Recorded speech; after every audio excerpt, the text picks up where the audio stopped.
Everybody, thanks for joining. Welcome to your June Lingerie community meetup. It's always exciting to have folks here. We get to talk with some. So this is last time we went through we did a KubeCon roundup where Jason and I went back and forth and we talked about each of the different talks that were presented at KubeCon. It's a lot of fun. If you haven't seen that one, I know that there's a link for it. I believe it's on YouTube. We'll share it with you so that, or we'll share it out again so that you can take a look at some of those other talks. Today, we're going to go back to the regular format, which involves news and updates, roadmap update. We'll talk about some of the initiatives and programs that we're working on. And then we'll get to sit down and have a nice, fun chat with Saul Roberts, who is a longtime Linkerd community member.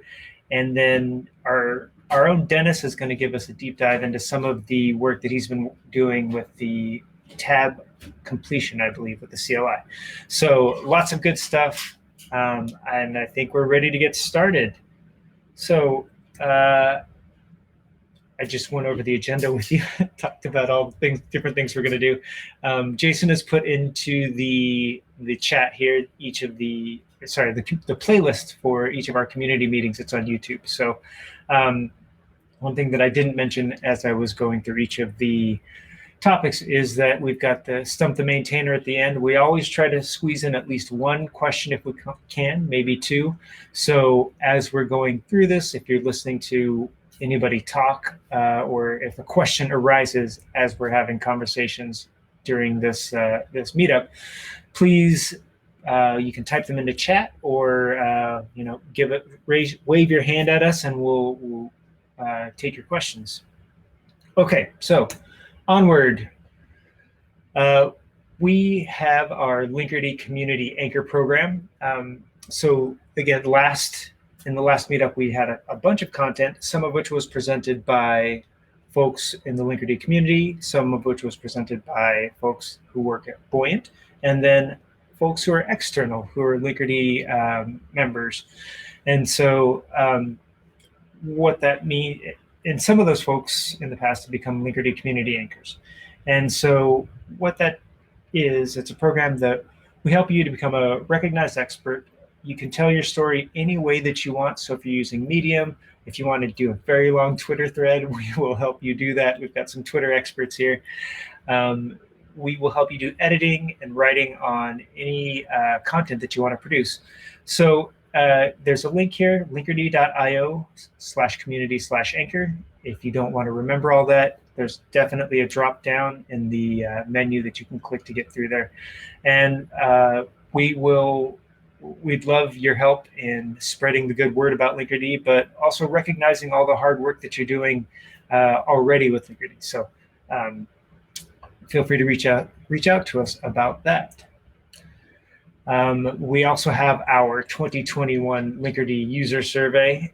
This is really, really important to fill out because it helps us to drive the roadmap for Linkerd, but also make sure that as we're building out and thinking, looking at bugs or making fixes, or just generally making Linkerd more awesome, this feedback helps us to drive those decisions and make prioritizations around some of the work that's going on. So please fill that out. I think there's a link to it on the site because this is a pretty obscure URL, but we will share that with you as well in the chat. Did I forget anything on there, Jason or Catherine? Okay, great. Okay, it's time for news and updates. Let's go to, let's see. Was that Jason or Catherine? Did we have any news or updates?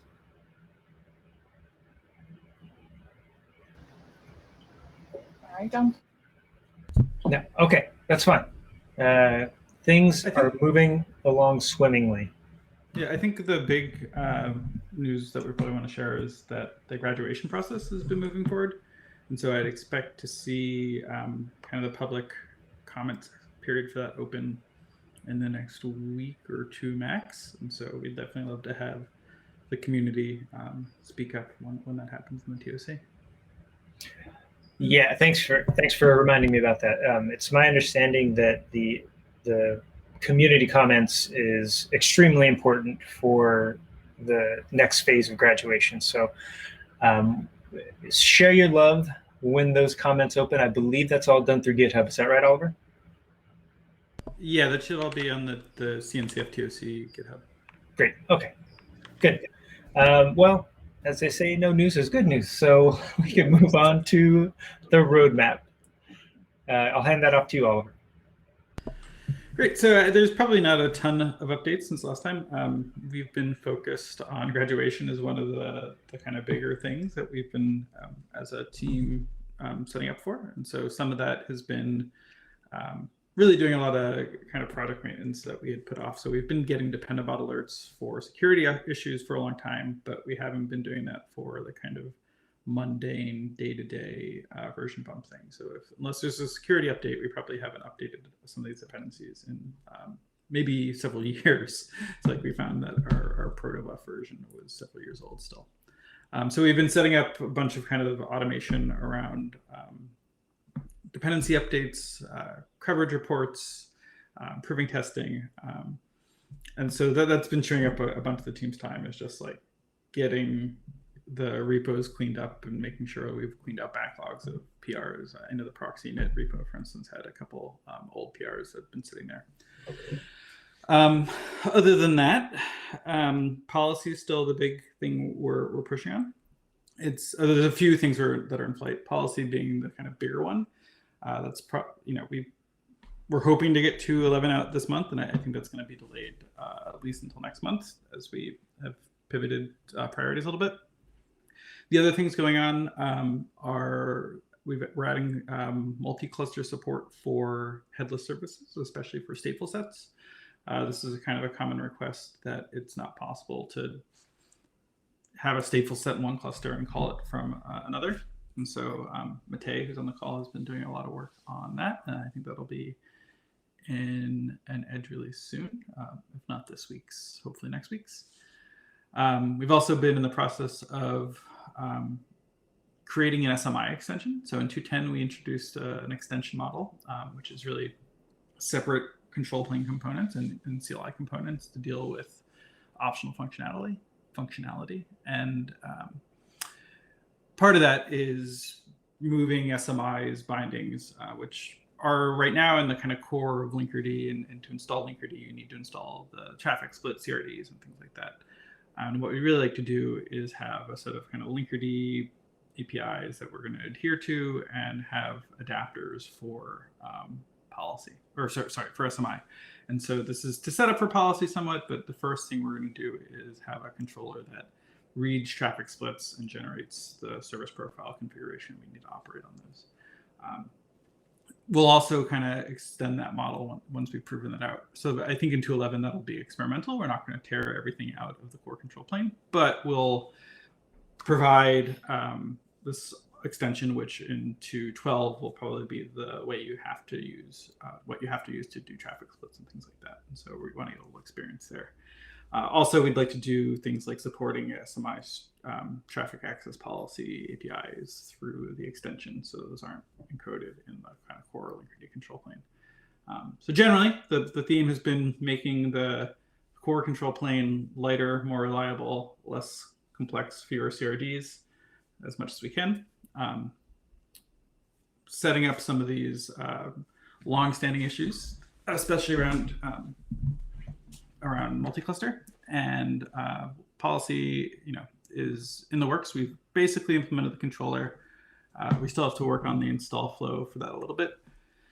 There's some proxy work that still needs to happen there, and then we have to iterate a little bit on the UI. So I think it'll be implementation will work, but there'll probably be some rough ideas around user experience that we need to hammer out before we're ready to do a full release there.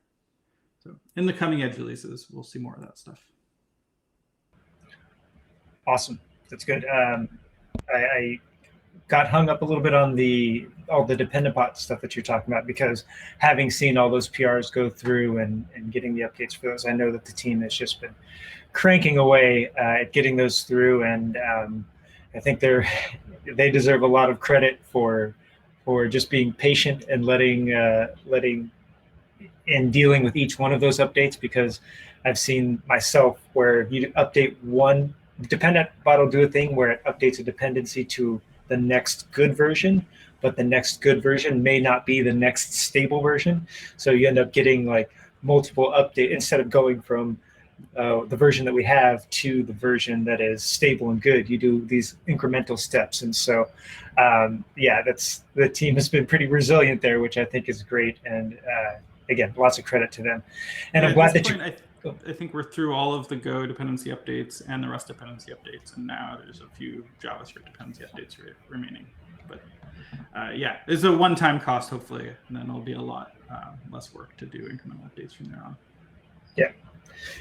Yeah, and I'm glad that you mentioned the Protalk one, because I've run into that myself, where you have an older version of Protalk or Proto-C, and you're generating your protobuf files, and they've changed the way specifically Proto-C, Protalk, I pronounce it Protalk, but they changed the way that Proto-C generates those gen bindings and looks for the files, the dependent files. So that tripped me up. And so if anybody out there in the community happens to be upgrading their protobuf bindings using Go, you can look for help probably in the Linkerd community or even in the repo. I can link the issue that shows the changes that we had to make in order to get this to work. So not to belabor that point, but it stuck out to me because I've run into that myself. And so the extension model for the SMI stuff is pretty exciting. One thing that I have a question about is with traffic access and policy.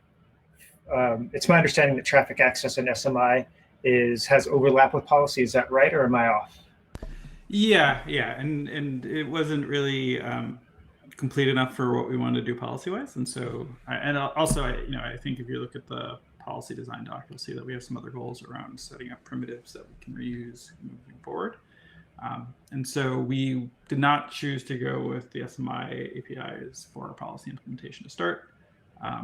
And it's not a sure thing that we can provide adapters there, but we'd like to try to figure that out. But important thing is we wanted to kind of identify our APIs first and then have adapters that can be fitted in after the fact. So I think that. Gotcha. And the other thing is that we'd like to get, we only have so much engineering resources to work on these things internally. And so if folks really care about SMI support, we'd like to kind of have a clear place to go get involved there as kind of its own repo and its own sub-project. So if SMI APIs are something that you care about, it would be a great place to get involved and help out. Yeah, awesome. Yeah. Okay, good. Well, thanks for the roadmap update. Let's move on to I believe it's our conversation with Saul from PlexTrax. So let's see if I can. Oh, you're unmuted. You're good to go. Awesome. Saul, welcome. How are you? How's it going? I'm doing well. Thanks for inviting me. Well, thanks for agreeing to join and be subject to all of my intense interviews. I'm going to be asking for lots of hot takes on what you have today. Awesome. On what you're working on. Yeah, so Saul and I have had the opportunity to chat a couple of times just as part of him being in the Lingerie community. And so this is a fun time to be able to introduce him or himself to you all.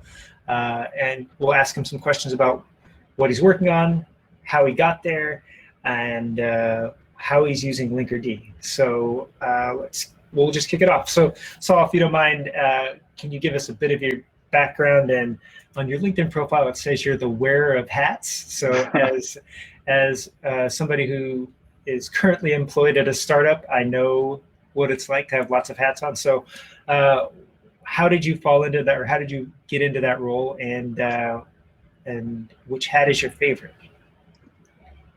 Yeah, well, I mean, so first off, I definitely appreciate the wall art. Good stuff you got back there. Yeah, so let's see, PlexTrack. So PlexTrack, obviously startup. Dan, the founder and CEO, he and I met. We were both planning B-Sides for Boise. So B-Sides is like a framework for security conferences. So we did that back in like, I think 2014, 2015. And then he's like, hey, you do infrastructure stuff, right? I've got this little side project I'm working on.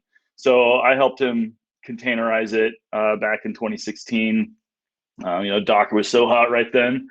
So thankfully, I set myself up for success in the future because he asked me to come on and help start building out the engineering team and take the infrastructure from where it was Docker Compose on a single DigitalOcean droplet. And, when I started about a year ago, that's still where it was. So just like a quick recap, PlexTrack is a cybersecurity program management platform, which is marketing speak for, we really help companies that are starting to kind of build out red team, blue team, purple team aspects for their cybersecurity program. We help them do the analytics, reporting, and really focus on, for the practitioner, hey, what should I be doing? And then for the CISO, hey, what's going on? Are my investments working? All that sort of thing. So the wear of hats, Charles, you're absolutely right.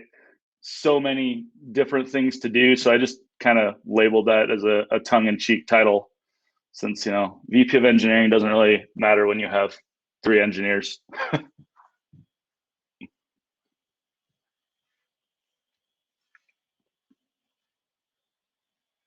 I think you're muted.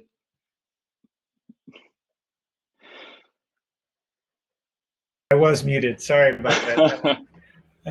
I definitely get what you're saying about having a fun title. There was one point in my career where I had a keyboard, it was like keyboard monkey or something like that, just because that's what I felt like one day. So that is, thanks for sharing about PlexTrack and the work that you're doing there. And I think it says a lot to be able to run a small team. And I think some of the tools that we have are helping that process. And so eventually we'll talk about Linkerd, but I am curious to know what your cloud native journey has been like. I know that a lot of folks in the community, whether they're working for a large organization that has old monolithic applications that they're migrating over, or whether they're working at a startup or a younger company that has the flexibility to do greenfield distributed services or distributed application architectures. How did that go down at PlexTrack? Were you in the monolithic camp migrating over, or did you get to start fresh? Yeah, that's a great question. So thankfully, like I said before, I had already Dockerized the full stack back in 2016. So that made the transition super easy to running in Kubernetes. The job I had before this, I was working at another startup called T-Sheets, did time tracking for small businesses, and we were acquired by Intuit. So as it turns out, time tracking is hard. So they figured acquiring us would be easier than writing their own time tracking software. So that was a lamp stack on metal, and when Intuit acquired us, so like, great, let's go shove this into Kubernetes and AWS. So that was definitely a great learning experience. Sidebar, they're using Istio. I really tried. I swear I really tried, but they already had, an entire Istio team of 14 people for 9 months trying to get it deployed. So, so, getting the cloud native was pretty easy. It took me all of, an hour to get a Helm chart built to deploy our stack into Kubernetes. I chose Linkerd from, it's easy, I like it. MTLS out of the box was the biggest thing. And then as we scale our architecture to start bringing on microservices, it just seemed like a no-brainer. And you don't need 14 people to run it. Exactly. Yep. That's great. So as the wearer of hats, how often do you wear your Linkerd hat? Honestly, not as much over the last few months as I'd like.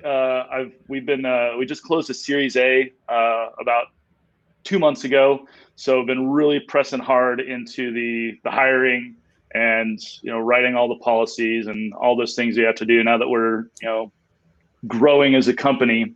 So we did just bring on another SRE a few weeks ago, and he's been taking over a lot of the work there. But I think just a few weeks ago, we did have an issue, and I think actually I talked to Jason about that. We had a code push go out. We're starting to see a lot of 500s, on the web browser side, but due to some unfortunate logging decisions, we didn't have any logs on the API side.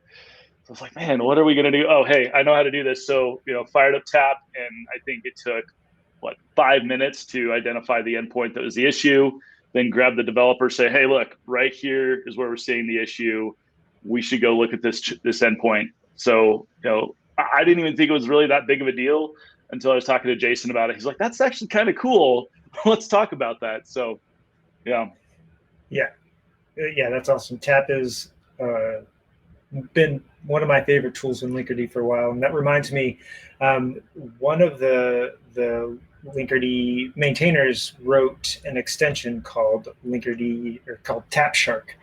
And if I remember correctly, it is kind of like the debug container, but just as an extension. So again, I haven't used it myself, but I believe he used it to run Wireshark queries just using an extension. So we'll link that as well, because I think it's pretty useful, and it's a little, Wireshark. Dennis tells us it's basically Wireshark for Tap, which is awesome. And I think it's a little less cumbersome to use. Actually, it's a lot less cumbersome to use than the debug container. So you just reminded me of that. Yeah, it's pretty cool. So we'll link to that. Anyway, I digress. So you mentioned that you worked at T-Sheets. If I remember correctly, before that, you were doing, you've just been doing DevOps for a long time. You're a professional DevOpser. What does it feel like to be a veteran in this practice where there seems to be a lot of confusion? And because there's that confusion, what advice would you recommend to people who are starting their own DevOps practice? Yeah, that's a great question. There's so much, you say DevOps and it means a different thing to every person or every company. And I'm definitely one of the, hey, DevOps is more of a mindset and mission than an individual person. But just like cyber, it's become, the tag that we apply to things. So yeah, I started out my career as a Windows sysadmin back in I think 07, 08. And very quickly decided I did not want to be a Windows sysadmin. So made the transition over to Linux sysadmin, and then very quickly into cloud. So I've had the opportunity to experience lots of different things. On Metal, working with a variety of different hypervisors, whether it's VMware, Zen.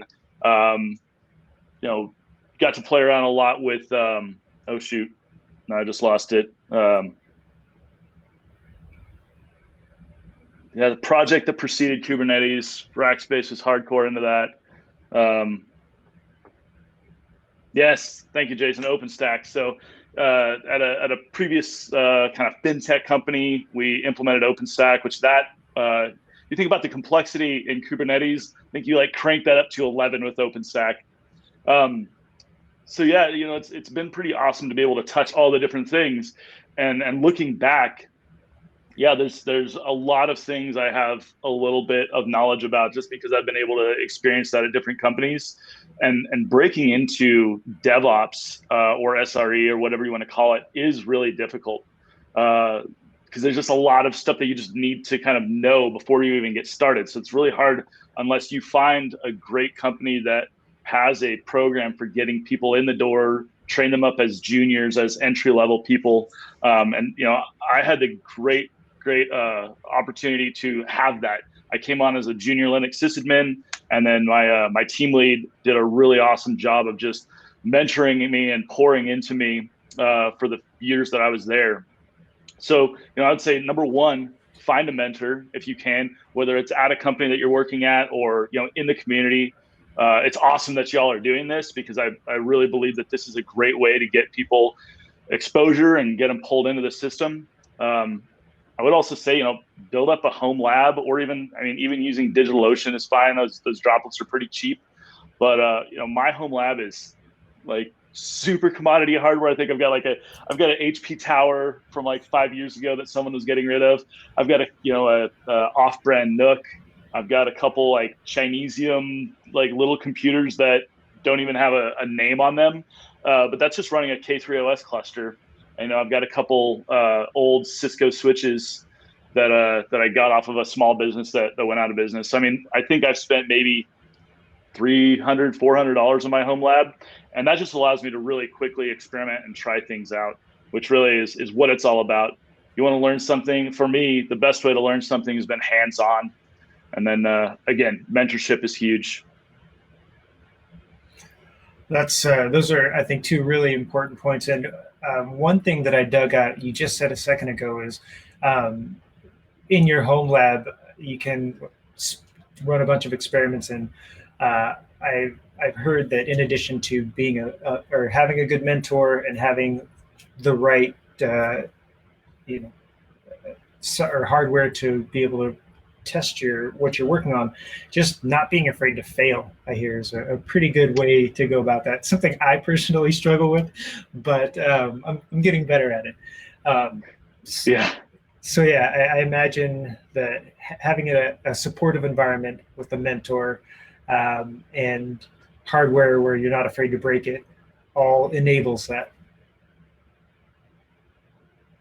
Yeah, and I mean, the amount of times that I've brought down production are definitely not zero.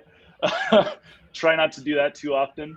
But yeah, I had a couple old laptops that I picked up that I just, I would install a Linux distro and then I would break it, and then I would have to figure out how I broke it or reinstall, and really that helped me out a lot. I definitely compiled Gentoo on a netbook EEPC. I think it took KDE 3 days to emerge, so that was a fun experience. But yeah, it's just I think really having the willingness to learn, having the willingness to fail, and then try to figure out why that failure happens and how to resolve that. Awesome. Okay, so we talked a little bit about how PlexTrack has you Dockerized a lot of the applications that were running there.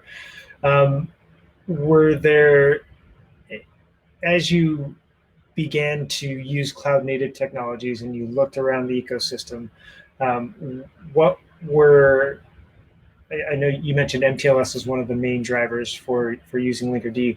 Were there any other, was that a simple decision for you, or did you go through that process of experimenting with different pieces of software and finding the one that solved your problem best?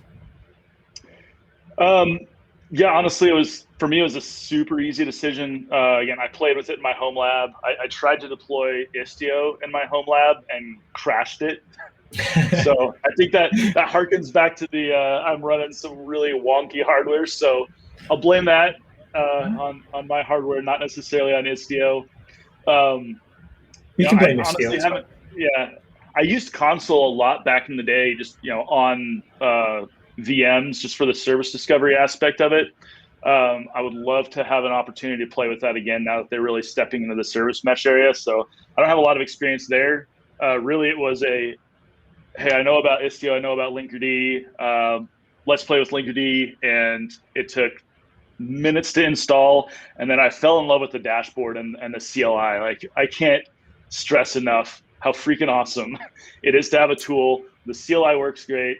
super easy to jump into the dashboard, and then the dashboard is useful. So, I mean, yeah, I'll just fanboy a little over here. Hey, we appreciate that. That's awesome. And spreading that word is great. And that also reminds me, the question I get, I think even from day one, and I still continue to get to this day, is, do I need a service mesh? So I think you touched on this in your last answer a little bit, but when did you realize that you needed a service mesh, or that the service mesh was actually going to bring you value and solve some of your problems? Yeah, that's funny, because I really I agree with William's blog post. I forget exactly what your title is, but like, do you actually need a service mesh? Probably not. Again, like, the main reason I wanted it was the MTLS, and then everything else on top of it was kind of after the fact. Oh, hey, I can get really good visibility into metrics, into what's going on. Like, everyone that runs Kubernetes knows that the networking is the hardest part. Like, how do you troubleshoot network issues? Well, this adds like easy mode troubleshooting, and I can't wait to play with TapShark, because that looks awesome as a hardcore Wireshark user from back in the day when I could just do a TCP dump on a host. Being able to do that now in Kubernetes sounds awesome. So yeah, I think everything on top of it, you don't really think about that when it's, oh, hey, we need to choose a service mesh to make easy mode linking all our containers together. But the ability for your operations team to dig in, to troubleshoot, and then really to bring developers along for the ride. Because in every company I've worked at, usually, you have your developers, they throw the code over the fence to the operations people, and the DevOps movement has helped out a lot there.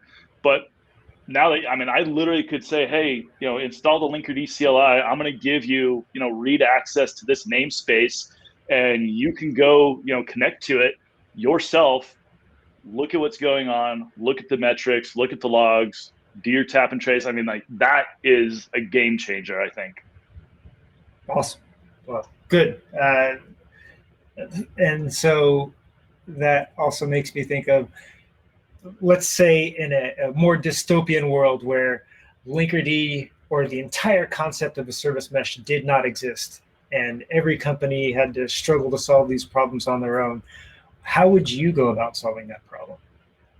Oof. Are we talking like in Kubernetes, or in just normal clusters? Well, if it's a dystopian world, then you might have to be using something like Mesos, or can I say that? I don't know. One of the less popular container orchestrators. Oh, I may have strong feelings about Apache Foundation projects. I love Apache Foundation, but they definitely stayed in the 90s, early 2000s. I don't know, it's console cheating, host files. That's how honestly, in the past, it's been host files, HA proxy, Nginx, like doing crazy weird things with those. And I'm honestly happy that I don't have to do that anymore. Awesome. Well, it's good to know that that Linkerd is solving your problems, and that you don't have to write all that stuff on your own. Are there any questions? I'm gonna open this up to you. Are there any questions that you want to ask me or the community before we wrap up this interview? Oh, that's awesome. I should have come with a question. I need another hat. So I have this problem, and I don't know if that's unique to me or if everybody has this problem. If I bring home swag, usually my wife steals my shirts and my cups. And then now my 12-year-old son, he's like, hey, Dad, that's a sweet hat. And now it's gone. So. Well, your son has great taste, I'll tell you that much. He does. My wife has also been known to walk out of the house with my hat on. And so I got to make sure that I keep an eye on it. So, yeah, well, thank you so much. I also have noticed, I believe I see a Corellian class freighter behind you. Is that right? Oh, yes. Yes. Yep. I love it. Awesome. Again, thanks for this conversation. We'll stay in touch, but please continue to say good things about Linkerd. But thanks again for being part of the community. Most importantly, honestly, thanks for being part of the community. Thanks for having this conversation with us. And I know which strings to pull to get you a new hat. So we'll make sure. I think we'll make sure. I might actually still have one at the office. I got to make it back out there and make sure someone else didn't appropriate it. So Gotcha. Well, I agree, William. A family pack for swag would be awesome. That's a good idea. I like that too. But it is, like you said, it's a cool hat. So I wouldn't be surprised if it were appropriated. So again, thank you so much, Saul. Really great talking with you. This is like incredibly informative. I think it covers cloud technologies from a very wide, broad spectrum, but then we also get to focus in on Linkerd and how you're using it and how it helps solve your problems. So I am going to taken a look at PlexTrack, so I will take a closer look at it. I myself am not a red or a blue team, but I'm always curious about that kind of work. So thanks again. And with that, we will move on to Dennis, who's going to talk to us about some of the work that he's doing in the Linkerd repository. Dennis, take it away. Hello, everyone. Thanks for having me here. Thanks for inviting me, Charles and Jason. So yeah, I'm excited. I'm a software engineer here at Buoyant. Been working on Linkerd for the past couple of months. Specifically, something that I've been really excited to work on is shell completion in the CLI. And it's nice to know that folks are really loving the CLI right now. Hopefully you will love it even more after you try this out. And to be fair, we already had shell completion. Yeah, you can go to the next slide. We already had shell completion in the CLI, but it was in a very basic form. So you were able to get the list of already running, the list of commands that you had in the CLI, and you also could get common Kubernetes resources because all that stuff was just hard coded in source. But as you use the CLI more and more, you start to want to have those features that kubectl has, where you can basically introspect what's running in the cluster and just get suggestions based off of that. And so luckily, kubectl uses the same library that we use, which is Cobra. Next slide. And Cobra is a really nice way to build CLI apps in the Go environment. Basically, how it works is you have everything set up in sort of like a tree structure, where you have Linkerd, for example, in our code base. We can go to the next slide. We have that's awesome. Yeah, but basically, yeah, you have your CLI app constructed in a tree. You have Linkerd at the very top, and you can append different commands how you see fit. You can go crazy and have a really deeply nested tree, but just know that you are sacrificing user experience when you're doing that. But either way, you're able to set up your CLI app in this way, and at each node, you're able to add command line flags. And a really other helpful thing that you can add are helper functions that get executed when a user invokes these commands. And so, knowing that kubectl shares the same library that we use, and we build our application, our CLI app in the same way, it felt natural for us to go take a look at the kubectl repo to get some inspiration. So next slide. And unfortunately, I did not find inspiration. Well, I found something, but it was not what we were looking for. So what I found out was that kubectl was using an older version of Cobra. And with this version, basically how you added shell completion was you would write a bunch of shell scripts on the side and then embed that as strings in your source code. And then Cobra will kind of do the work to invoke those shell scripts. And I am not like everyone else. I am not a bash scripting expert. So it didn't seem feasible for us to go down that path where we're managing bash scripts on the side and having to update that in our code and having to do that whole song and dance. But looking further into the library, we found that in newer versions of Cobra, they changed that system entirely, where you could write native Go code and that code would be compiled in the binary and would spit out shell scripts for you that you could import into your shell environment. And I mentioned before that there were helper functions that you could attach to commands. And so in the library now, you had this helper function called valid args function, which you can see in the next slide, that basically takes the user input whenever they hit tab on their keyboard, and then parses it down so that you can decide how you want to generate suggestions for them. So in our case, we basically, for example, for the Lingerie viz stat command, we basically are able to detect, what args they use and arguments the users entered, like deployments, services, and what have you. And typically the last part of the string in the command is usually what the user is looking to get suggestions for. So the way we had it set up initially was we would get these args and this to complete string, which is just a prefix of what we're trying to get suggestions from. And then we would build Kubernetes clients to get information from the cluster, or get a list of deployments, for example, in the cluster, and then filter on that. If we go to the next slide, I think there's an example of how we did that. Basically, yeah. So the user types in deployment. We know that that's the resource type that they're looking for, and we know that the prefix that they want to use to filter out that list is Linkerd dash. And so we set up a client, go to the Kubernetes API, get that information, and filter it out. And so we kind of started with that, and it was working out pretty well. But we found that we had to set up a client, or an API client for each of these resource types. And so that's not really feasible in the Kubernetes world because, next slide,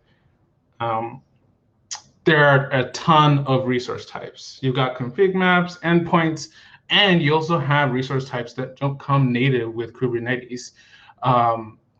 For example, traffic splits or service profiles. Like we don't natively have those API clients in there. We have that in the CLI code, but we need to be able to figure out a way to, at runtime, figure out what API we want to call in order to get these suggestions for us. And it turns out Kubernetes has a really nice way of doing that using dynamic clients, is what they call it. And basically, in a dynamic client, it works differently from so. In the client Go code, you've got statically typed clients that you use to access the API. But with the dynamic clients, it works differently, where you have to pass in the group version, a group version of a resource type that you're looking for. You pass in the resource kind, and then you optionally could pass in a namespace or a name and kind of do additional work on top of that. So if you look at the next slide, this is basically the dynamic clients. This is basically the crux of the completion code here, where we get the resource type from the user, because obviously they're typing that out in the command. And so there is a little bit of work that we have to do to figure out the mapping between resource types and group versions. And it turns out this was a little bit of a challenge because the group version system in Kubernetes is kind of complicated. For example, like logs are considered a subgroup version of deployments. And so you have to figure out how to make sure that you're getting the right resource type when you pass in these arguments. But once you get past that hurdle, you're able to pass that into the dynamic client. You can optionally pass in a namespace, get a whole list of resources that you're looking for, and filter that accordingly. And it turns out that works out very nicely for us. If we go to the next slide, I have an example of it in action. So we got to a point where we could easily add this module to any command that we had in the CLI. And if we created a new command, we could just easily add that as well. And also works super smoothly with command line flags. We're able to set that up pretty easily. There we go, Dennis's deployments. And then we also can get a list of resources that are running on the cluster. So it's pretty awesome. Yeah, and so that's kind of what I've been working on. Some additional work I'd like to do with this is try and reduce the initial effort in installing or adding this completion code to your shell environment by writing ZSH or fish plugins. Because right now, in order to get this working, you have to like run a command in Linkerd first to get the shell code out, and then import it into your shell environment, and then restart your shell and get that working. But if we write plugins for that, we can do that work for users, and they can just kind of get up and running with that. So yeah, that's kind of what I've been working on. If you have any questions, you can hit me up on Linkerd Slack. But yeah, thanks. Yeah, thank you, Dennis. That is, I know that's something that I enjoy when I'm using kube control or kubectl to be able to do the tab completion, and so also it saves me so much time from copying and pasting and having to look up pods or deployments or whatever it is I'm looking for. So excellent work. It's really cool. I've heard that, and I want to say this the right way, but I've heard that Cobra at sometimes can be difficult to work with. Has that changed with some of the later versions? That's a good question. It's kind of a yes and no question. When you want to do something that is not typical of Cobra development, it can be very difficult to work with, because it kind of forces you into that structure where you have to follow this tree structure, and you have to like make sure that you're accessing things in the right way. And so, yeah, sometimes it's difficult to work with, but if you work with your primitives and look up documentation on how to do that, it works out great. Or you can look at Dennis's awesome code in the Linkerd repository and figure out just how to use Cobra like an expert, right? Oh, stop. That's like. Well, speaking of experts, it's time to move. And again, thank you, Dennis. This is really cool. Speaking of experts, it's time to move on to our Linkerd Hero of the Month. As you know, we select folks from the community who have either contributed content, who have contributed pull requests, or who have been super helpful in our Linkerd community channels, whether that's Discord or Slack. Just making sure that there are folks out there who, not making sure, but recognizing folks who are taking the extra time, the extra effort to be part of an open source community, because we know that you're all doing this on your free time, and that's super valuable to us. I can't appreciate you enough, and we want to recognize folks that are doing that. And so this month we've got the Steves. We have two heroes this month, Steve Reardon and Steve Gray.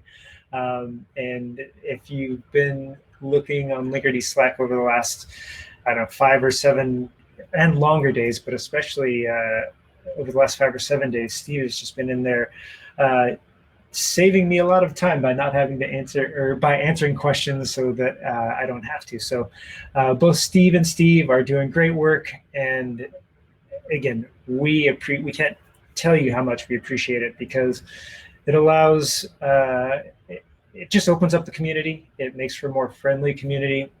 And it spreads the knowledge. And I think when people see folks like Steve and Steve giving their free time to help other people, it kind of makes them want to pay it forward. So this is one of those things that we hope to see compounding upon itself, is more people helping out. And then we get to give out more Linkerd Hero Awards, which is pretty exciting for us. So thank you again, Steve and Steve, and keep up the great work. I will be in there in Linkerd Slack and Discord and wherever you are to support you and to help you and to be helped whenever I can. So with that, I think we are on to Stump the Maintainer. Did we get any questions? Any questions for the maintainers? I tried to stump Dennis a little bit with his pronunciation of coob cuddle, but he's very solid. He knows, he's very confident in how he pronounces it. So I'm sticking with that from now on. That is the way I was taught. It's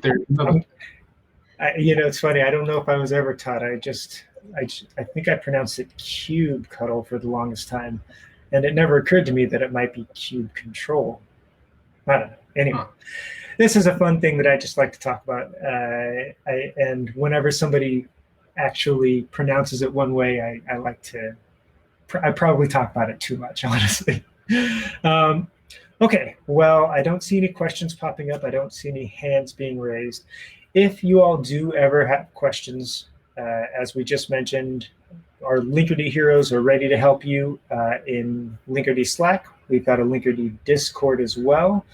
And you can always open a GitHub issue. There's discussions on GitHub. We do a lot of our communication primarily through, let me take that back.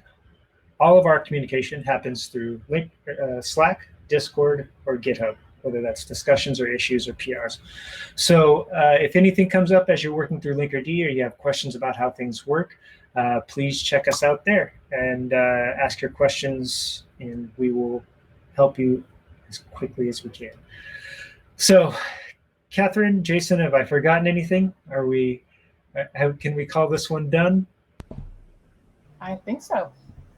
Okay, well, thanks again to Oliver and Saul and Dennis for chatting with me today.